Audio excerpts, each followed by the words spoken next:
social media, the way it came into India, it has evolved dramatically since then. I don't think Twitter was intended for the purpose to which it is used today. Till about 2014, early 2015, and this my comment is from particular political perspective. I found social media very exciting. There was a lot of pulse reading to be done. I could sense what the people were looking for, what they wanted to be explained, what they wanted to be commented on, what was working, what was not working. About 2 years down the line, I am not too sure anymore. Nistula just now said that mainstream media, MSM, is now alert and sensitive to social media. I think it's not quite that's not quite the case. What's happened is MSM has now to a large extent co-opted social media. That's very tragic, but it's true. And it's done it at multiple levels.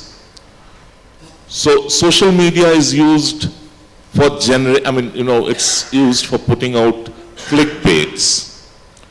I want to attract traffic to my website, so I put it out through tweets and I get the clicks. And the dissenters, who are the real body of social media, they have fallen for this trick. And I have often made this point that social media today has come down to mean only 4 anchors and 1 person. So it's either all praise for Prime Minister Modi, often irrational praise, or it's undiluted criticism of 4 television anchors. You are not even creating an echo chamber. You're sort of basically turning off people, newcomers. They don't want to hear constant 24/7 rant against Barkha Dutt or Sagarika Ghosh or Rajdeep Sardesai. That's tiresome. And what you're doing in the process is that you're putting a link to your comment, and somebody else, first thing that person does is goes and clicks on that link. So you are ending up generating business for mainstream media. The second point which I would like to make is that when we talk of social media, we are somehow fixated on Twitter. But Twitter is not social media really as of today.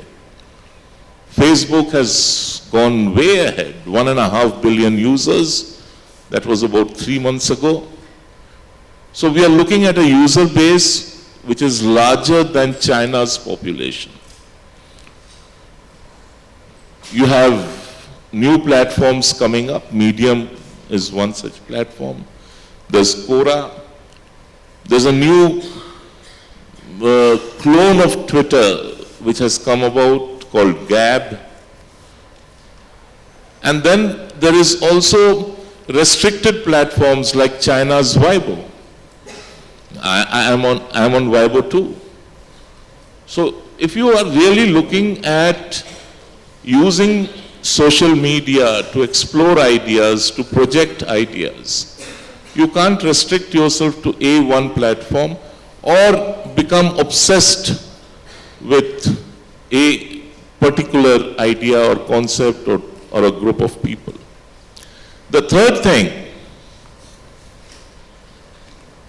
I think institutionally India is not tuned into the idea of free expression. Freedom of expression is something which the establishment hates in our country. So governments may come, governments may go, but this essentially remains the core of the establishment. And I say this because I was among those whose Twitter handles were blocked by the Congress government. To what end? I mean, really it didn't matter because you could just bypass the block. And the block was lifted. And sadly, the person who led the block is an important functionary in this government. So, we also need to ask whether we as a people are comfortable with the idea of free expression, freedom of expression, free speech. And the last point which I would like to make is that if you want to take on mainstream media, social media has to build up its own credibility. You cannot put out stuff that cannot be backed up.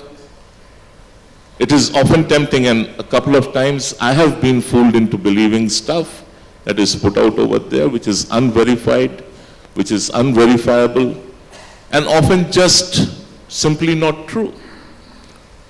Now that destroys not only your credibility, I mean, the credibility of a particular political perspective, but it also destroys the credibility of the platform. And since the other side's voice is stronger, they seize upon that one lapse to say, oh, it's social media, therefore it's not reliable. So these are some of the broad points which I wanted to make, and we can carry on discussing. No, that's very helpful. And let me pick up on that and take this